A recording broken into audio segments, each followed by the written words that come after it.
Hello friends and welcome to learn easy. दोस्तों, पिछले video में हमने बात की थी भारत के प्रमुख राष्ट्रीय एवं अंतर्राष्ट्रीय हवाई अड्डों की, और इस वीडियो में हम चर्चा करेंगे भारत के प्रमुख बंदरगाहों के बारे में। भारत के प्रमुख बंदरगाहों की जानकारी हम इस वीडियो में इकट्ठा करेंगे। और आगे बढ़ने से पहले जो महत्वपूर्ण सूचना है, जो हमारी सीरीज 60 डेज की है और भारतीय अर्थव्यवस्था की, ये जो दो सीरीज जो कि बीच में ही पॉज हो गई हैं, इसका मुख्य कारण ये है कि आप लोगों का जो रिस्पांस है वो काफ़ी ज़्यादा स्लो मिला। इस वजह से हमने ये सीरीज को बीच में ही रोक दिया, क्योंकि दोनों ही सीरीज बहुत ही महत्वपूर्ण है, चाहे वो भारतीय अर्थव्यवस्था की बात करें या फिर सक्सेस इन 60 डेज की। चूंकि सक्सेस इन 60 डेज में अभी तक हमने 10 या 11 वीडियोस अपलोड किए हैं, इसके आगे की वीडियो हम प्रोवाइड करेंगे सिर्फ आपके रिस्पॉन्स देखकर। हम लोग, अगर मैं यहाँ पर एक बात आपको स्पष्ट कर देना चाहूँगा कि मान लीजिए हम लोग आपके लिए वीडियोस प्रोवाइड करते हैं, वीडियोस बनाते हैं, और आप लोगों का रिस्पांस फिर भी काफ़ी स्लो होता है। आपका जो लाइक करने का या फिर शेयर करने का जो रिस्पांस है वो काफ़ी ज़्यादा स्लो होता है, तो इस वजह से जो वीडियो बनाने का मोरल है वो काफ़ी ज़्यादा डाउन होता है। ड्यू टू दिस हम लोगों ने ये सीरीज पॉज कर दी है, चूँकि रिस्पॉन्स नहीं मिल रहा है।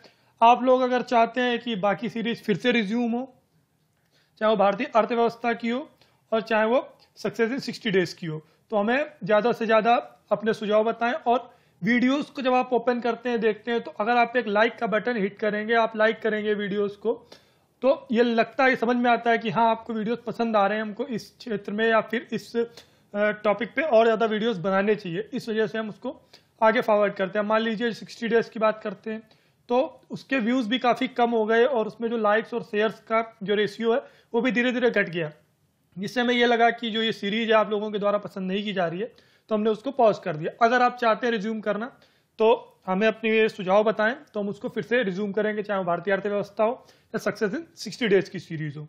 तो वीडियोस को अगर आपको पसंद आते हैं तो लाइक जरूर करें और अधिक से अधिक शेयर करें, जिससे अधिक लोग इसका लाभ प्राप्त कर सकें। तो आइए शुरू करते हैं, और आज हम बात करेंगे भारत के प्रमुख बंदरगाहों की।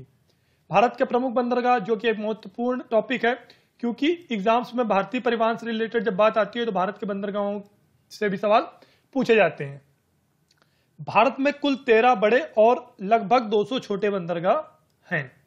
भारत में बड़े बंदरगाहों की जो अगर बात करते हैं, भारत में जो बड़े बंदरगाह हैं उनकी संख्या लगभग 13 है, और जो छोटे बंदरगाह हैं उनकी संख्या लगभग 200 है।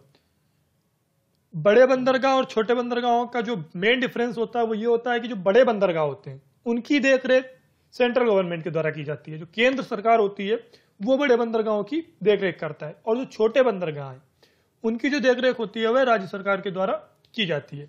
तो ये जो रखरखाव का बेसिक डिफरेंस है वो छोटे बंदरगाहों और बड़े बंदरगाहों में ये है कि जो बड़े बंदरगाह है वो सेंट्रल गवर्नमेंट के द्वारा उनका देखरेख की जाती है, रखरखाव किया जाता है, और जो छोटे बंदरगाह है उनका राज्य सरकार के द्वारा किया जाता है। तो आइए बात करते हैं जो 13 बड़े बंदरगाह हैं उनकी, क्योंकि जो सवाल पूछे जाते हैं वो 13 बड़े बंदरगाहों से ही मोस्ट ऑफ ऑल पूछे जाते हैं। 13 बड़े बंदरगाहों में सबसे पहले हम चर्चा करेंगे मुंबई की। तो मुंबई का जो बंदरगाह है यह प्राकृतिक बंदरगाह है और देश का सबसे बड़ा बंदरगाह है। तो देश का सबसे बड़ा बंदरगाह कौन सा है? वो मुंबई बंदरगाह है, और यहां से, जो मुंबई बंदरगाह है, यहां से सूती वस्त्र का निर्यात किया जाता है। मुंबई बंदरगाह से सूती वस्त्र निर्यातित होते हैं।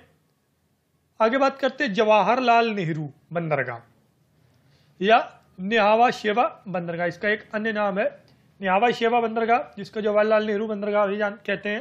तो ये देश का सबसे आधुनिक सर्व सुविधायुक्त बंदरगाह है। जो देश का सबसे आधुनिक सर्व सुविधायुक्त बंदरगाह है वो कौन सा है? जवाहरलाल नेहरू बंदरगाह।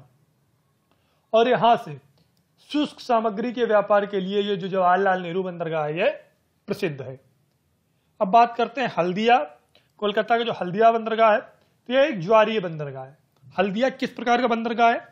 यह एक ज्वारीय बंदरगाह है।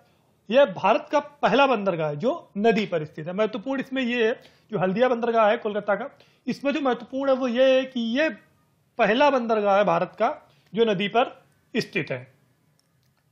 बात करते हैं चेन्नई की। तो चेन्नई यह भारत का तीसरा सबसे बड़ा बंदरगाह है।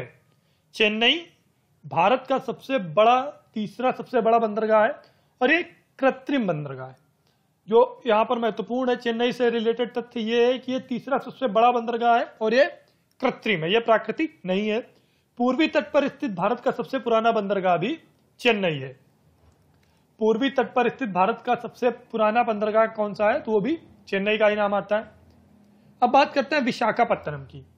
तो यह भारत का सबसे गहरा बंदरगाह है। भारत का सबसे गहरा बंदरगाह कौन सा है, तो जो विशाखापत्तनम है, विशाखापत्तनम यह भारत का सबसे गहरा बंदरगाह है और यह प्राकृतिक है। जो विशाखापत्तनम है यह प्राकृतिक बंदरगाह है जो भारत का सबसे गहरा बंदरगाह है। यह जलयानों का निर्माण और मरम्मत कार्य के लिए मुख्य रूप से जाना जाता है। यहाँ पर जलयानों का निर्माण और मरम्मत कार्य मुख्य रूप से जाना जाता है। यहाँ से मतलब विशाखापत्तनम जो बंदरगाह है, यहाँ से अयस्क जापान को निर्यात किया जाता है।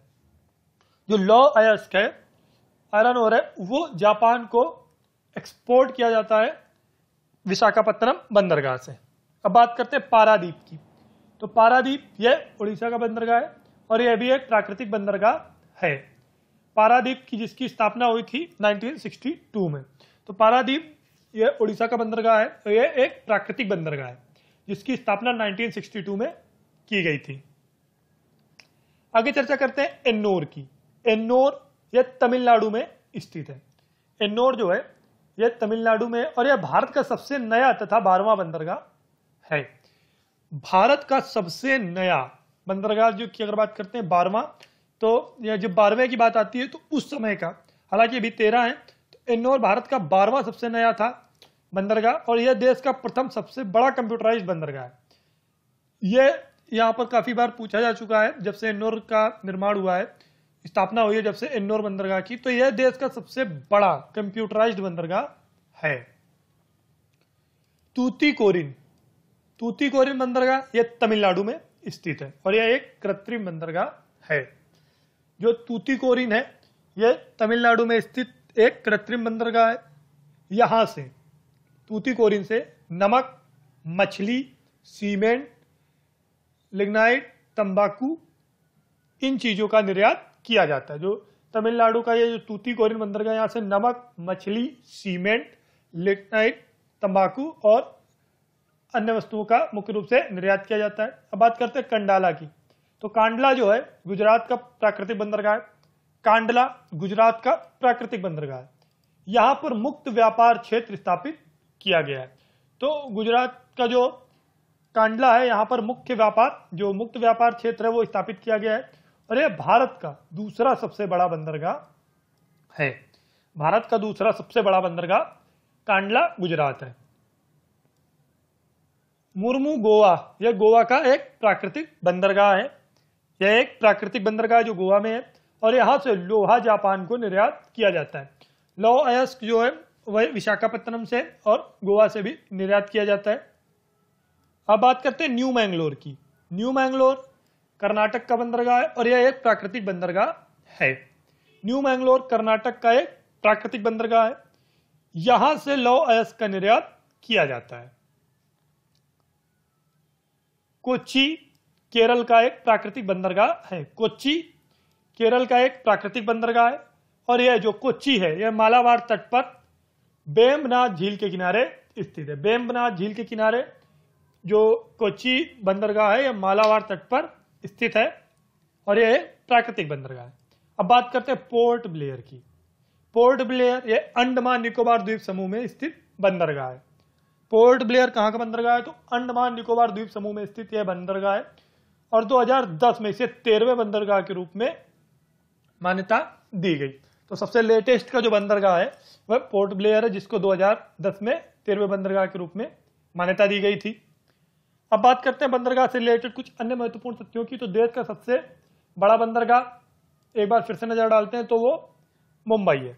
देश का सबसे बड़ा बंदरगाह मुंबई है। देश का सबसे बड़ा प्राकृतिक बंदरगाह विशाखापत्तनम है और यह भारत का सबसे गहरा बंदरगाह भी है। देश का जो सबसे बड़ा प्राकृतिक और सबसे गहरा बंदरगाह है वह विशाखापत्तनम जो कि आंध्र प्रदेश में है।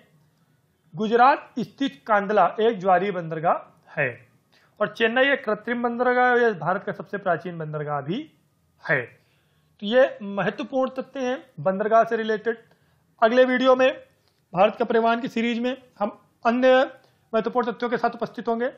सो फ्रेंड्स, इस वीडियो को लाइक करें और अधिक से अधिक शेयर करें जिससे अधिक छात्र इसका लाभ प्राप्त कर सके। फेसबुक से जुड़ने के लिए और मुफ्त में पीडीएफ प्राप्त करने के लिए, ये जो पीडीएफ्स हैं इनको फ्री में प्राप्त करने के लिए आप हमें अपनी मेल आईडी कमेंट करें, जिससे हम आपको फ्री में पीडीएफ प्रोवाइड कर सकें। साथ ही साथ अपने सुझाव में कमेंट बॉक्स में जरूर बताएं और अधिक से अधिक वीडियो को लाइक करें। रेगुलर अपडेट्स के लिए चैनल को जरूर सब्सक्राइब करें। इस वीडियो को देखने के लिए बहुत बहुत धन्यवाद। Thank you.